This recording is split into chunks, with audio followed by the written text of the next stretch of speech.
Entonces tenemos a Felipe De Stefani, que es uno de los responsables del CEO de Turner en la Argentina y también responsable en Brasil, cosa que todavía no entiendo cómo puede hacer con dos idiosincrasias tan distintas, trabajar en dos países tan distintos, pero qué mejor que empezar a hablar con él, con Felipe. Hola Felipe y gracias por estar acá.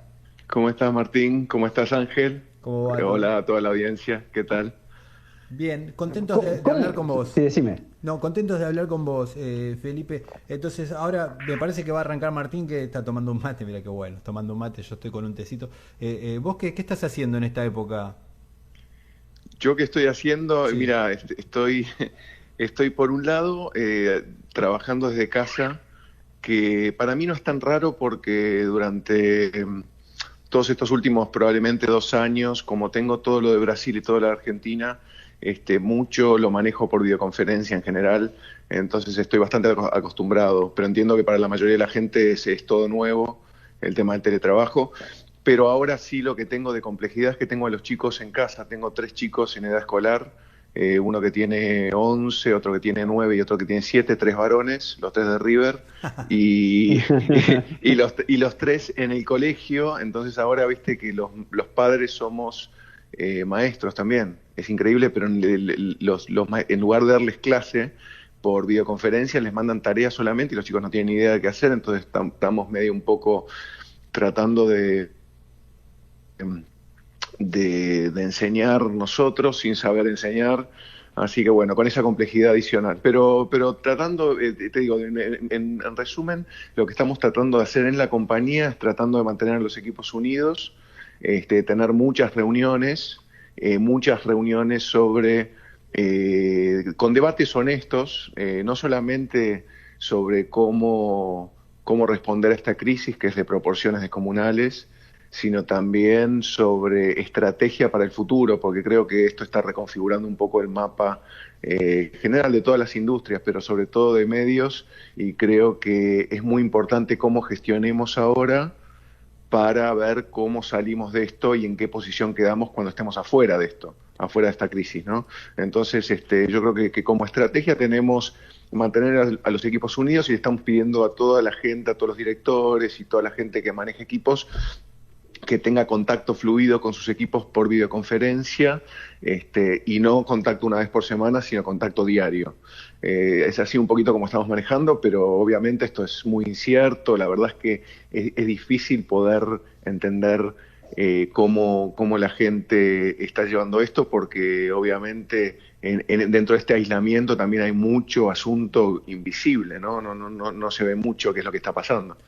Felipe, vos sabés que me surgen un montón de preguntas mientras hablás porque, claro, yo me río porque vos decís, tengo 3 hijos varones y le tenés que, aparte de hacer tu trabajo, volverte maestro, o sea, otro trabajo más, y aparte todo lo que se le suma a eso con que todas las cosas que se ensucian en la casa, los platos, la cocinar, etcétera, etcétera, es un montón por este tiempo de coronavirus, de pandemia. Pero la consigna de hoy tiene que ver con eso. Y vos recién dijiste la palabra a futuro.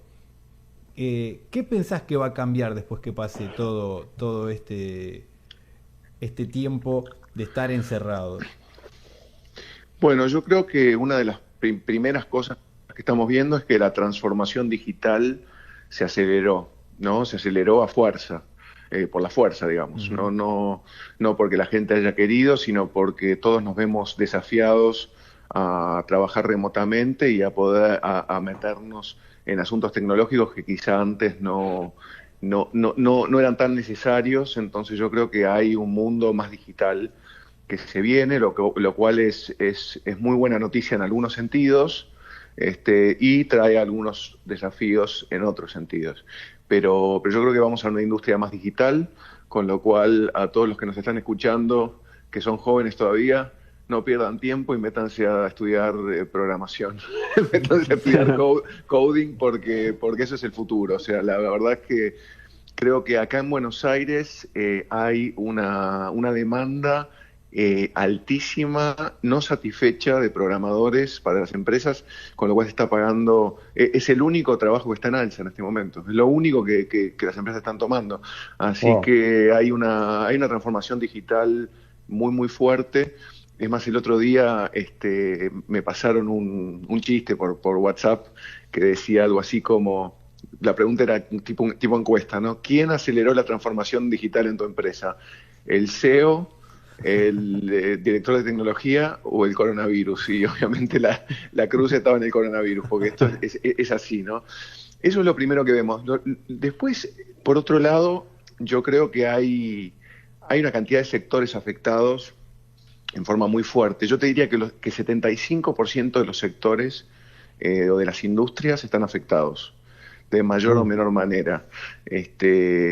Vos ves, por ejemplo, que lo único que está un poquito no te digo mejorando mucho, pero más o menos igual, es alimentos, es productos de laboratorios, productos para la limpieza, químicos, ese tipo de cosas, ¿no? Y todo lo demás está relegado. O sea que fíjate que esto es un shock de oferta y de demanda al mismo tiempo, lo cual quiere decir que es una crisis que nunca hemos visto en la historia. No sabemos, esto es como que venías a 200 kilómetros por hora en un auto y de repente metiste el freno de mano y frenaste, hiciste un trompo. O sea, es un parate violento, con lo cual está un poquito, digamos, debatido cómo es la salida de esto, ¿no? Por un lado, vos pensás que hay economistas que están diciendo que en Estados Unidos ven una recuperación en W.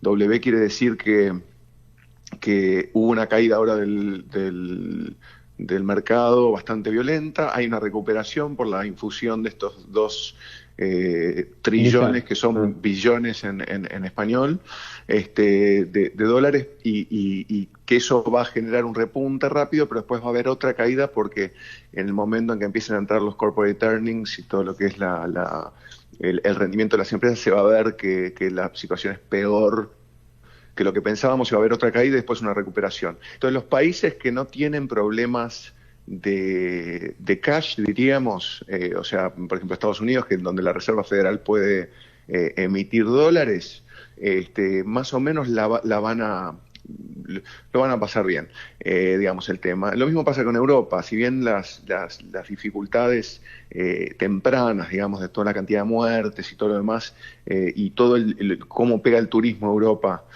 es muy grave, digamos, el año que viene, ya cuando haya terminado este tema, vuelve a la normalidad y va a ser como si nada pasara. A mí me preocupan más los países como los países de América Latina, donde no tenemos recursos tan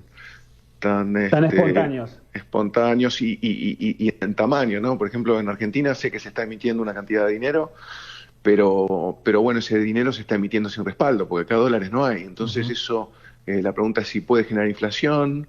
Obviamente, como hay una demanda muy caída, no hay inflación inmediata, pero ya viste, la brecha entre el dólar y el peso argentino se está en el mercado no oficial, se está empezando a ampliar.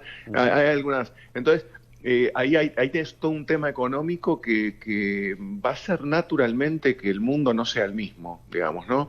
O sea, yo veo un futuro en donde la gente está más en la casa, está más aislada, por más que esto se termine y que dentro de un mes salga un remedio y no haya más problemas, yo veo un mundo en donde la gente se acostumbró y se dio cuenta que de repente no hay que ir a la oficina todos los días, claro. Donde quizá hay un poquitito más de vida familiar, lo cual puede ser buenísimo, y lo veo también desde el punto de vista espiritual como yo creo que Dios puso un parate en el mundo en este momento, porque había como un acorde disonante, viste, que estaba subiendo hacia el cielo, y hay un parate en este momento, una pausa general que tiene una resolución. Ayer justo hablábamos de que en música vos tenés viste, generalmente viste que existen los acordes disonantes y existen los acordes consonantes. Acordes disonantes es cuando es un acorde que suena casi como no afinado, es un acorde como de película de terror, ¿no? Y muchas veces los músicos de jazz, sobre todo, usan acordes así, y en el medio siempre hay un acorde que se llama un acorde en suspenso, ¿no? Un acorde que está llamando como una resolución. Y yo creo que eso es lo que está pasando un poco también desde el punto de vista espiritual, ¿no? O sea, estamos viendo un mundo que iba como loco hacia conseguir no sé qué cosa, y de repente hay un parate que yo creo que tiene un sentido, y hay una resolución. Y la resolución creo que es una resolución en donde va a haber algunos asuntos muy positivos. Vos fíjate que, por ejemplo, la Tierra está en descanso en este momento. Sí. Yo no sé si escucharon, pero hay los niveles de contaminación Bajaron. han bajado, pero sustancialmente. Además, no hay tantos terremotos. Están parando la Tierra de temblar, lo cual es increíble. Está parando de temblar porque el nivel de actividad bajó. Están apareciendo animales en lugares donde no estaban antes, porque claro, se ven en libertad. Hay como un resurgir, digamos, de la naturaleza y de lo más pacífico, creo yo. Y eso va a ser uno de los efectos que vamos a tener. Obviamente se viene una crisis económica de proporciones distintas en donde cada país, viste, lo pueda sobrellevar. Aquí en Argentina, por ejemplo, lo que veo es que el gobierno fue muy atinado, hizo muy bien las cosas en una primera instancia, pero un poquito lo que está en duda es, está bien, hay muy pocos contagios, la curva se acható, etcétera, etcétera, pero no hay forma de salir de la cuarentena, porque en el momento en que salís, empiezan los brotes. Entonces, claro, ¿cómo van a manejar eso? Esa es un poquito la perspectiva que tenemos nosotros. Y cuando hablaste del tema espiritual, hablábamos hace un par de días del caso de Dante Gebel, ¿no? Cuando la radio Vortex, una radio que es rockera, súper atea en sus esencias, llamándonos a nosotros diciendo, este momento necesita la gente escuchar un buen mensaje. Y en una radio que no tenía nada que ver con lo espiritual, llamándonos para pedirnos que alguien diga algo que sea positivo, porque la gente está cansada de escuchar cosas que son absolutamente negativas. Sí. Sí, no, por supuesto. Yo creo que va a haber una vuelta de la gente a Dios en este tiempo, porque claramente la gente en momentos donde todo lo que es... creo que esto es un muy buen test, una muy buena prueba sobre dónde tenemos los pies puestos, ¿no? O dónde están nuestros fundamentos, dónde están nuestros cimientos, ¿no? Si los cimientos de una persona están en las arenas movedizas de lo que es el sistema del mundo y lo que el sistema del mundo ofrece, que es crecer, ganar plata, escalar posiciones, tener cada vez más poder, más fama, más dinero, más amor, etcétera, etcétera. Si ese es el cimiento, esto está sacudiendo ese cimiento. Ahora, si el cimiento era no eso, sino estaba basado en otras cosas, sino una vida espiritual fuerte, con un sentido familiar determinado, con alguien que valora otro tipo de cosas por fuera de lo material, creo que ahí el cimiento no está endeble, al revés, ese cimiento está sobre la roca. Y ese cimiento no está siendo conmovido en este momento, por lo cual creo que mucha gente que tenía sus pies sobre una especie de castillo de naipes, en este momento está viendo a ver para dónde agarra. Para mí la prueba de fuego va a ser qué pasa cuando esto termina, ¿no? Porque vamos a ver realmente si cuando esto termina, la gente que hoy se está volviendo a Dios persiste o se distrae nuevamente. Yo creo que si uno lo ve bíblicamente, la historia de Israel en la Biblia es decir, dice mucho, porque en Israel lo que pasaba era esto: siempre que había crisis, siempre que había guerras, el pueblo se volvía a Dios, pero en el momento en que Dios le daba bendición y los ayudaba, la gente tendía a olvidarse y volvían a la idolatría generalmente, ¿no? Y cuando se habla de idolatría, hablo de dioses que no son Dios, ¿no? De un Dios que puede ser la plata, un Dios que puede ser el crecer, el poder. Entonces, yo creo que si uno es sobrio en esas cosas, puede pasar bien este momento, ¿no? Yo, por ejemplo, la empresa, vos sabés, no es una empresa cristiana, pero yo soy cristiano y la mayoría de la gente que trabaja conmigo es cristiana. Entonces, nosotros, más allá de que tenemos una compañía que es absolutamente, llamémosle, secular, digamos, y que tiene en otros mercados y en otros países del mundo situaciones que yo te diría más bien son anti-Dios y hay mucho del contenido que tiene que ver con eso también.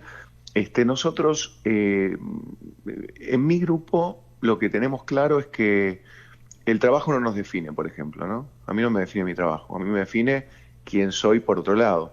Ujú. Entonces, ¿qué pasa cuando el trabajo enfrenta una crisis? Y mis cimientos están en otro lado. Entonces, yo no estoy siendo sacudido igualmente que una persona que tiene el trabajo como primer norte, ¿no? Entonces yo creo que Claro. este tipo de cosas es la que uno tiene que pensar en este momento. Pues es un buen momento para reflexionar. Ujú. Felipe, uno cree que esta época de pandemia que nos tenía a todos o nos tiene a todos encerrados iba a ser iba a ser lo mejor para los medios de comunicación. Digo, están obligados a estar encerrados, o sea, ¿qué tienen en la casa? Una tele, una compu. Entonces, iban a estar como obligados a consumir contenido. Pero, ¿están así o cuesta más enganchar a la gente ahora con el contenido que tienen que hacer? Mira, te lo planteo de dos formas. O sea, por un lado, las audiencias sí están subiendo, Ujú. claramente, ¿no? Depende del mercado, pero hay subas de hasta 25-30% en audiencias en general, ¿no? En ratings, en televisión, en audiencias digitales, hay una subida grande. Pero por el lado económico, el ingreso más afectado es el de publicidad, porque las empresas directamente que son anunciantes, hoy estaba leyendo un dato que aproximadamente el 80% está difiriendo las campañas, por lo menos. Ujú. Está diciendo, no las voy a gastar en este trimestre. Con lo cual estamos viendo caídas en publicidad en el mes de abril, y esto te digo, no solamente nosotros, sino yo soy parte de de varias cámaras que nuclean a toda la industria. Estamos viendo todos caídas que van del 50 al 75% en ingresos publicitarios. Obviamente eso afecta en forma distinta dependiendo de cómo está constituida la empresa, ¿no? Esto no es lo mismo para una empresa que tiene canales de televisión abierta y noticias, a una empresa que tiene solamente cine y series, ni es lo mismo para una empresa que tiene parques, que los tiene cerrados y que tiene un gran negocio de theatrical, o sea, de películas en cines, cuando no se puede ir al cine. O sea, es como que hay que ver la situación particular de cada empresa.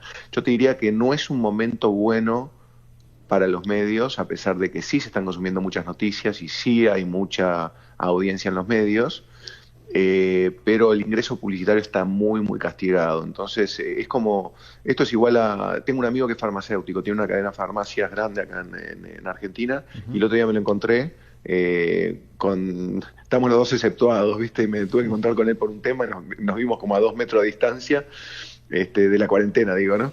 Y le pregunté, che, ¿y a vos te está yendo genial? Y me dijo, no, no te confundas. Me dice, no, no, no. A la farmacia está entrando la mitad exactamente que antes. Digo, Claro. pero ¿cómo? ¿No es que las farmacias andan bien? Y me dice, no, no, no. Quizás la gente está más preocupada por los productos de salud y todo lo demás, pero yo te digo, la medición que tenemos nosotros es tráfico en la farmacia, y el tráfico bajó a la mitad. O sea que nosotros estamos vendiendo la mitad. Ah, No es un buen tremendo. momento para nosotros. Así que yo te diría que esto es trasladable a los medios. Si bien hay una sensación de que los medios deberían estar en un upswing, en una subida, no es tan así desde el punto de vista de los ingresos. Nosotros además tenemos el problema del fútbol. Tenemos el fútbol en Argentina en conjunto con Fox, Ujú. tenemos el fútbol en Brasil en conjunto con Globo, en Brasil tenemos la Champions y el Brasileirao. En Chile tenemos, imagínate, mira, el campeonato chileno suspendido, las eliminatorias, la Copa Europea. Hay una cantidad de campeonatos que no se están jugando, y nosotros tenemos que seguir pagando los derechos. Imagínate lo que es el problema ese. Uno sigue pagando y no tiene ingresos, con lo cual hay grandes problemas de caja, digamos, Ujú. cash flow. Wow, qué increíble. Hasta Facebook bajó el precio de los ads. Eso quiere decir, el otro día hablaba con un ex compañero de un medio que trabajaba acá y me decía, menos mal que logramos los objetivos comerciales en el primer semestre porque ahora se bajaron todos los comerciantes, no hay pauta es otra la prioridad. Pero yo sé que te tenés que ir y obviamente le voy a dejar la última pregunta a Martín, que está ahí en Buenos Aires como vos, así yo ya te agradezco por el tiempo y te mando un abrazo y bueno, cuando pase todo esto ojalá que nos podamos tomar un café. Gracias, Ángel, igualmente, che, igualmente para vos. Abrazo enorme. Abrazo, Martín. Felipe, es decir, ustedes estaban acostumbrados es que a la mañana tenían un target de gente que era quizás la ama de casa, los niños que van a la mañana, es decir, es como que estaba armado con la estrategia para que los contenidos estén según la gente que está en ese momento en el televisor. Ahora están todos, los niños, los grandes, la ama de casa, el que trabaja, todos están en todo momento. ¿Tuvieron que cambiar la estrategia de los contenidos teniendo en cuenta de que ahora tienen toda la familia dispuestas a ver contenidos? Sí, mira, depende. Hemos tenido cambios en contenidos, sí, como todo el mundo, pero los cambios no han sido tanto por eso, sino más bien son cambios que tienen que ver con, por ejemplo, vos pensás que nosotros estamos produciendo varios programas, ¿no? Y esas producciones se han cortado absolutamente por un asunto de cuarentena directamente, ¿no? O sea, por ejemplo, producíamos Pasapalabra para Canal 13 todos los días y ahora Pasapalabra se acaba de terminar por un tema de cuarentena, pues no se puede seguir produciendo. Entonces, todo eso, multiplicarlo a la N, teníamos 20.000 programas en producción. En TNT Sports estábamos haciendo 12 horas de vivo por día. Mucho de lo que se ha hecho es tratar de que la gente trabaje desde la casa y hacer programas desde la casa, pero obviamente ha caído la cantidad de producción que estamos haciendo, con lo cual hubo que cambiar la programación de forma reactiva por eso. Por otro lado, vos pensás que en el momento que estamos ahora es un momento en donde vos tenés, en el mundo tradicional, tenés canales que están segmentados por target, ¿no? Por público. Entonces, la gente sigue viendo, o sea, los chicos siguen viendo canales de niños, los adultos están viendo más noticias, pero cuando están podidas las noticias se van a ciniseries, o sea que como que eso sigue siendo parecido, no hay como mucho cambio ahí, pero lo que sí está pasando es que hoy en día lo que es contenido digital, hoy hay una sobreoferta enorme para todo tipo de público, y está todo como una especie de melange. O sea, vos pensás que la razón por la cual un canal tradicional se segmenta por tipo de público es porque tiene un inventario finito, nada más. O sea, la única razón es que vos tenés un inventario lineal, donde concatenás una cantidad de contenido, y no podés ser todo para todo el mundo, salvo que seas televisión abierta, y ahí sí segmentás por horario. Pero si no, si tenés canales temáticos, como tenemos nosotros, en general lo que haces es, le das a un tema porque tenés inventario finito. Ahora, si el inventario fuera infinito, no haríamos lo mismo. Y en digital lo que está pasando es que el inventario es infinito. El inventario es virtualmente infinito. O sea, hay tanto contenido como queramos. No hay ninguna limitación. Es lo mismo que pasa en la diferencia entre Amazon y un supermercado. En un supermercado vos tenés una cantidad de inventario finito. En Amazon puede haber todo lo que exista, porque en realidad lo que estás hablando es de teras y teras y teras y teras y teras de inventario. De inventario que no termina nunca, porque depende de cuánta memoria puedas tener. Entonces lo que hay es una proliferación de contenido digital enorme, y yo creo que lo que está pasando es que mucha gente se está mandando a hacer lives, y hay una proliferación de contenido en digital enorme que por un lado está haciendo que la gente se vuelque más a redes sociales y a contenidos digitales, y por otro lado está proliferando lo que se llama user-generated content, ¿no? Contenido generado por los usuarios, que no es contenido premium, pero es contenido que la gente igual ve. Entonces, claro, hoy lo que tenés es una dinámica donde yo lo que veo es que hay una sobreoferta de contenido enorme, y obviamente el problema que empezamos a tener las compañías como nosotros es que es la dificultad para aglutinar audiencias que están muy compartimentalizadas. Ya, ¿no? Felipe, vamos a hablar seguramente después de que pase esta cuarentena y a ver cómo cambió la televisión. Dale. Dale. Espectacular. Gracias, Martín. Muchas gracias a vos. Gran abrazo y bueno, estamos hablando. Dios te bendiga y bueno, seguimos en contacto. Gracias Claro. a toda la audiencia. Un abrazo. Ahí pasaba Felipe de Stefani con nosotros.